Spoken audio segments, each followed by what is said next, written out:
Heureusement que Netflix nous a sorti un gros recap de 4 minutes. At long last,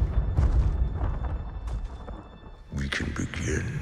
J'ai vu le premier volume de Stranger Things 5, et bien évidemment, on en parle. Bon, quasiment 3 ans et demi après la sortie de la saison 4, je dois vous avouer que je me souvenais plus du tout des anciennes saisons. Après ce qui a été pour moi la meilleure saison de la série, je parle bien évidemment de la saison 4, on est de retour à Hawkins pour une 5e et dernière saison. Pour ceux qui savent pas, Netflix a décidé de sortir cette dernière saison en 3 parties. Le volume 1 qui contient les 4 premiers épisodes, le 25 décembre on aura le volume 2 qui contient les épisodes 5, 6 et 7, puis le 31 décembre le volume 3 qui en gros est le dernier épisode. Accrochez-vous bien parce qu'à partir du volume 2, tous les épisodes vont durer en moyenne 1h30. Et concrètement, qu'est-ce que j'ai pensé de ce volume 1? Et bah franchement, j'ai kiffé. On rentre très vite dans le bain et tous les épisodes ont cette sensation d'épisode final. Genre, j'ai l'impression qu'on est dans un gros climax qui dure 10 heures. Et franchement, c'est parfait. Le seul problème que j'ai pu avoir pendant mon visionnage, c'est qu'à un moment, on t'introduit un ou deux personnages et j'avais plus aucun souvenir de qui c'était tellement ça faisait longtemps. Mais pour les personnes qui se sont fait un marathon avant de regarder la saison 5, je pense que vous aurez pas du tout ce problème. Bref, maintenant on va spoiler, donc si t'as pas encore vu le volume 1, je te laisse mettre la vidéo en favori et revenir quand ce sera fait. Entre Vecna, le farmer Dora originel, Will qui vole les pouvoirs de Vecna ou encore la sœur d'Eleven dont personne ne se souvenait, wow, il y a beaucoup trop d'informations là. Bon, je vais pas faire le théoricien parce que j'en ai strictement aucune qui tiendrait la route, mais je veux bien vos avis, je veux bien qu'on en parle en commentaire. Une chose est sûre avec les découvertes de l'épisode 4, c'est que le duel contre Vecna se fera à plusieurs, et franchement, faudra être prêt. Et toi, qu'est-ce que t'en as pensé de ce volume 1 de Stranger Things 5? Laisse-moi ton avis en commentaire, et surtout, pense à t'abonner pour avoir ta dose de pop culture chaque semaine. À plus sur le dôme.